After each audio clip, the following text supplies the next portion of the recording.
صرف اس مسودے میں کچھ نکات کو چینج کرنے کے لیے. Basically they were looking for a good deal. ان کو کوئی ڈیل اچھی نہیں ملی.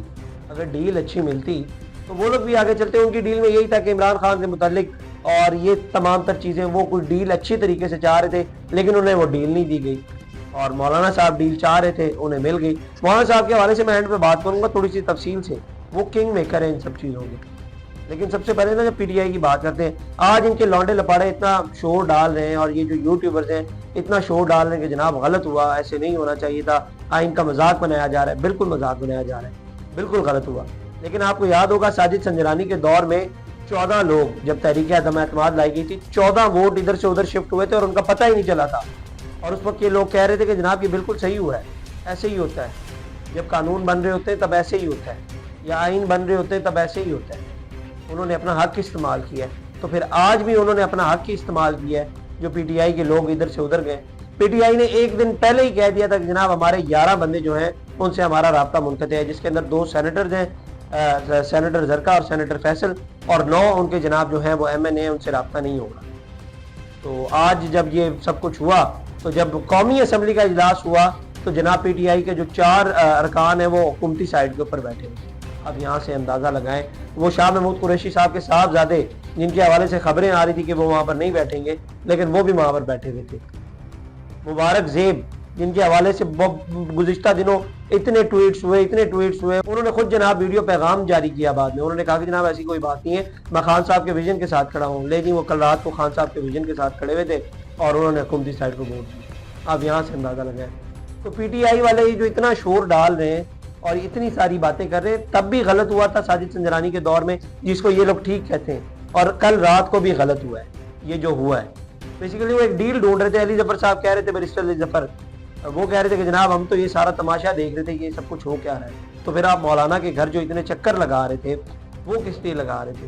آپ اگر یہی تماشا دیکھ رہے تھے, آپ لوگ بھی کچھ نہ کچھ بیچ میں سے ڈھونڈ رہے تھے. آپ لوگ بھی چاہ رہے تھے کوئی نہ کوئی معاملات جو ہیں وہ ہمارے بھی طے ہو جائیں حکومتی سائڈ سے, یا عمران خان کے متعلق, ان کی جیل کے متعلق, یا ان کی رہائی کے متعلق کوئی نہ کوئی ڈیولپمنٹ آپ چاہ رہے تھے, جو کہ آپ کو نہیں ملی. ابھی تک تو جو رپورٹ آئی ہیں ان کے اندر کچھ بھی نہیں ملا, اور پارٹیسپیشن بھی پی ٹی آئی کی 0 تھی, آئینی طریقے, اور حکومتی سائڈ نے یہ کروا لی. اب تھوڑا سا نا حکومتی سائڈ کے اوپر آتے ہیں. حکومتی سائڈ نے جناب وہ جو ووٹ کو عزت دو والا نعرہ تھا, اس کو پہلے 8 فروری کو دفنا تو انہوں نے دیا ہی تھا. کل رات کو پھر وہ ایک تماشا لگا, اور جو ووٹ کو عزت دو کھو کھاتے چلا گیا, اور جناب کوئی پتہ نہیں, حکومت نے کوئی کچھ نہیں دیکھا. انہوں نے چیف جسٹس کے لیے جی جان لگا دی, جی جان ایسے لگا دی کہ 2 سینیٹرز ہیں ان کا پتہ نہیں چل رہا, ارکان ہیں ان کا پتہ نہیں چل رہا وہ کہاں پر ہے. لیکن حکومت نے اپنی پوری کوشش کی, اور ایٹ دی اینڈ انہوں نے آئینی ترمیم جو ہے وہ پاس کروا دی. اب آ جاتے ہیں تھوڑا سا پیپلز پارٹی کے اوپر. پیپلز پارٹی آپ نے دیکھا انہوں نے بڑا اہم کردار ادا کیا. چلے بندہ نون لیگ کو کہتا تھا کہ اسٹیبلشمنٹ کی بی ٹیم ہے, وہ تو میں کہتا ہوں ڈیفیکٹڈ بی ٹیم تھی, یہ تو پراپر بی ٹیم تھی.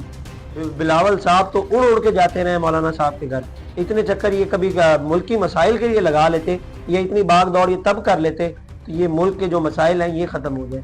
یہ جتنے چکر ان جماعتوں نے ان دنوں مولانا صاحب کے گھر جو اڑ کے جاتے تھے, ہر 5 منٹ بعد 5 گھنٹے ادھر بیٹھا, باورچی مولانا صاحب کا میرا خیال ہے تنگ آ گیا ہوگا. لیکن جو اڑ کے بلاول صاحب جا رہے تھے, اور ان کے چہرے پہ وہ آئینی ترمیم آنے سے پہلے ہی اتنی خوشی آ گئی تھی. وہ مطیع اللہ جان سے جب انہوں نے انٹریکشن کیا, ان کو ادھر مبارکباد بھی دی. لیکن بلاول صاحب جو یہ جمہوریت کا پیپلز پارٹی دعویٰ کرتی تھی, وہ ساری جمہوریت کہاں گئی؟ وہ 2 سینیٹر جن کے گلے کے اوپر آپ نے انگوٹھا رکھ کے یہ سب کچھ کروایا ہے, یا وہ جو غائب ہیں ان کے حوالے سے, جس کا آپ کے دادا اور آپ کی والدہ ذکر کرتی تھی, یا وہ دعوے کرتی تھی اس چیز کا, تو آپ نے, کیونکہ بلاول بھٹو وہ اس آئینی ترمیم کے اندر سب سے اہم پیادہ ہے. ساری جو جد و جہد اور مولانا سے میٹنگ سب کچھ کیا ہے, جو سب سے زیادہ جو کنٹریبیوشن ہے وہ بلاول بھٹو کا ہے. آپ اندازہ لگائیں کہ کتنے چکر, دن میں 8 چکر بلاول بھٹو نے لگائے. مطلب اتنی جد و جہد اگر یہ عوام کے لیے کر لیتے تو میرا خیال ہے ملکی مسائل ٹھیک ہو جانے تھے. لیکن جتنا اڑ کے یہ اس بل کے لیے جا رہے تھے. اب یہ کہیں گے جو بھی کہیں گے کہ جناب ہم نے آئین اور قانون کو بہتر کرنے کے لیے کیا, ایسا آپ نے کچھ بھی نہیں کیا. تو یہ جناب پیپلز پارٹی کی کارکردگی تھی. اور یہ کل رات سے جو آئینی عدالت پاس ہوئی ہے تو حکومتی سائڈ میں تو جشن کا ماحول ہے. اب آ جاتے ہیں جناب مولانا صاحب کے اوپر. مولانا صاحب جناب کنگ میکر نکلے ہیں, اور میرا خیال ہے کہ ایسے ہی ہوتا ہے سیاستدان. جب وہ آپ کو کچھ لینے کا طریقہ آتا ہو نا اگلے سے، کیونکہ مولانا صاحب کے 13 ووٹ تھے، انہوں نے کہا کہ جناب میں لے کے دکھاؤں گا، اور انہوں نے لے کے دکھایا۔ اور یہ کوئی میرا خیال ہے غلطی سیاست میں ہوتا ہی ایسے کہ پولیٹیشنز کو چاہیے کہ وہ کیسے نکلوا سکتا ہے اگلے سے۔ اب پی ٹی آئی سے نکلوایا نہیں گیا یا یہ ایک اور بات، لیکن مولانا صاحب نے دونوں سائڈیں بڑی اچھے سے کور کی ہیں۔ وہ اینڈ ٹائم تک پی ٹی آئی کو لے کے چلتے رہے، آن بورڈ، اور اینڈ پہ آ کے انہوں نے جناب حکومتی سائڈ کو ووٹ دے کے سارا مسئلہ جو ہے وہ ختم کرا دیا۔ آپ دیکھیں پچھلے 2-3 ماہ میں پی ٹی آئی نے مولانا صاحب کی تعریفوں کے پل باندھ دیے، آپ یہاں سے اندازہ لگائیں۔ اور آپ نے ایک چیز نوٹس کی ہوگی، جے یو آئی ایف یا ان کے کسی بھی سربراہ نے یا کسی بھی بندے نے خان صاحب کے حوالے سے ایک بھی بات کی کہ وہ اچھے ہیں یا وہ یہ وہ سب کچھ، لیکن پی ٹی آئی کی جانب سے دوسری جانب آپ دیکھیں تو انہوں نے تعریفوں کے اتنے بول باندھے کہ آپ حیران ہو جائیں گے، اتنی تعریفیں کی ہیں۔ سلمان اکرم راجہ، بیرسٹر گوہر، عمر ایوب، ساروں نے اتنی تعریفیں کی ہیں، اتنا میڈیا کو کانٹینٹ دیا ہے۔ اور اب یہ کل کو آپ کو لگتا ہے کہ کل کو جب یہ مولانا صاحب ان کے اپوزٹ سائڈ پہ آئیں گے تو یہ مولانا صاحب کے خلاف کچھ بولیں گے، یا اب یہ ڈیزل والا وہ جو نعرہ پہلے وہ لگاتے تھے یہ اب وہ لگائیں گے؟ آپ کو لگتا ہے؟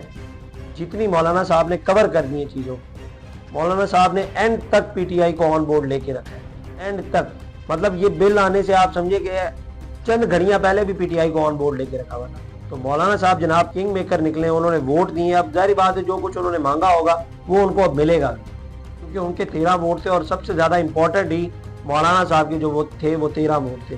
یہ جو سیاسی اکھاڑے لگے ہوئے تھے وہ لگے ہی مولانا صاحب کے گھر پہ تھے، تو مولانا صاحب جناب اس میں ظاہری بات ہے وہ جیت گئے۔ اب آتے ہیں جناب وہ یوٹیوبر جو لانڈے لپاڑے ہیں، ان کے اوپر تھوڑی سی بات کر لیتے ہیں۔ اب آج یہ لوگ کہہ رہے ہیں کہ جناب یہ سب کچھ غلط ہوا ہے، ایسے نہیں ہونا چاہیے تھا، آئین اور قانون کا مذاق بنایا گیا ہے۔ یہ میں اب یہ نا پی ٹی آئی والی سائڈ کی تھوڑی سی بات کروں، یہ بیسیکلی ان کی وجہ سے ہی سب کچھ ہو رہا ہے۔ اب آپ اندازہ لگائیں کسی بھی چیز کو آپ نے چیک اینڈ بیلنس کرنا ہو نا ان یوٹیوبرز کو، آپ 3-4 دن پہلے ان کو خبر دے دیں، یہ جناب وہ پی ٹی آئی کے حوالے سے اتنی پازیٹیو وائبز دیں گے کہ آپ کو لگے گا کہ کیا کچھ ہو رہا ہے۔ میں اکثر کہتا ہوں عمران خان کے حوالے سے پچھلے کسی ایک جو یہ بڑا کوئی لونڈا لپاڑا ہے نا یوٹیوبر، اس کا چینل جا کے کھول کے دیکھیں، پچھلے 2-3 مہینے سے وہ ہر ہفتے کی ڈیڈ لائن دیتا ہوگا کہ آج خان صاحب باہر آئیں گے، اگلے ہفتے بس خان صاحب باہر آ گئے۔ مطلب وہ ایسے آپ لوگوں کو اور ایسے آپ کا برین واش کیا جا رہا ہے، اور یہ میرا خیال ہے کہ اتنا معاملہ بگڑتا نہیں پی ٹی آئی کا جتنا یہ یوٹیوبرز نے بگاڑا ہے۔ وہ پیچھے سے جناب وہ خبر لگا دیتے، وہ ٹویٹس کر دیتے جن کا کوئی سر پیر نہیں ہوتا۔ آپ کو مفاہمت کے ساتھ معاملات کو لے کے چلنا پڑتا ہے۔ مولانا صاحب کو دیکھیں، مولانا صاحب نے کیسے گیم کھیلی اور کیسے پوری کی پوری بازی پلٹ کے رکھ دی اینڈ میں، لیکن یہاں سے جناب ان کے جو لونڈے لپاڑے ہیں اب وہ کہہ رہے ہیں کہ جناب یہ سب کچھ غلط ہوا ہے، ایسے نہیں ہونا چاہیے تھا، یہاں ان کا مذاق بنایا گیا۔ بالکل غلط ہوا ہے، میں پہلے بھی کہا ہے کہ غلط ہوا ہے اور اب بھی کہہ رہا ہوں غلط ہوا ہے، لیکن جب ساجد سنجرانی کے دور میں، جب اس دور میں 14 ووٹ جو ہیں وہ غائب ہو گئے تھے، تب پھر آپ لوگ یہ کیوں کہہ رہے ہیں؟ یہ جناب ایسے ہی ہوتا ہے کہ حق کے لیے بولنا پڑے۔ یہ یوٹیوبرز تھے سارے، یہ کہتے ہیں کہ جناب وہ بھی غلط تھا، یہ بھی غلط ہے۔ میں یہ نہیں کہوں گا کہ وہ ٹھیک تھا اور یہ غلط ہے، یہ بھی غلط ہے اور وہ بھی غلط ہے، دونوں غلط ہے۔ لیکن پی ٹی آئی والے ظاہری بات ہے وہ محبت میں اتنا آگے ہوتے ہیں تو ان کو اپنی جماعت کی کوئی غلطی نہیں نظر آتی، لیکن دوسری جماعت کی غلطی جو ہے وہ نظر آ رہی ہے۔ خیر جناب، یہ وہ ڈیولپمنٹس ہوئی ہیں اور یہ وہ آئینی ترمیم تھی جس کے حوالے سے گزشتہ 1-2 ماہ سے مولانا صاحب کا گھر سیاسی اکھاڑا بنا ہوا تھا۔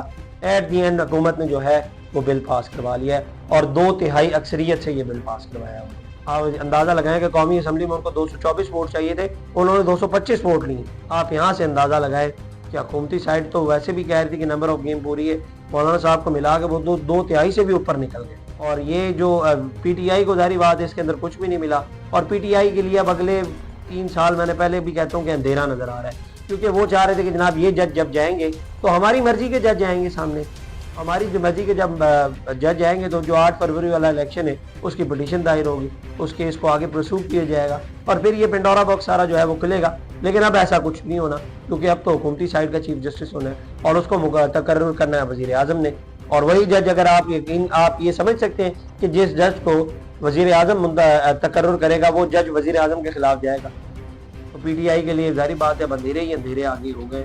اور یہ جتنی کچھ ہو چکا ہے، یہ جتنا کچھ یہ جو ترمیم کروائی گئی ہے، اس کے اندر پی ٹی آئی کے لیے کہیں پہ بھی کوئی فائدہ نہیں نظر آ رہا۔ کوئی ایک نکات جسے کہتے ہیں نا، اس کا ایک پوائنٹ بھی آپ ہیں وہاں پہ بھی پی ٹی آئی کے لیے فائدہ نہیں نظر آ رہا۔ اب دیکھتے ہیں آگے چل کے مزید کیا ڈیولپمنٹس ہوتی ہیں، آپ کو مزید بتائیں گے۔ اب تک کے لیے جناب اپنے میزبان کو دیجیے اجازت، اللہ نگہبان۔ اس طرح کی اور ویڈیوز دیکھنے کے لیے سبسکرائب کیجیے ہمارا چینل اور دیکھتے رہیے PSPKG نیوز۔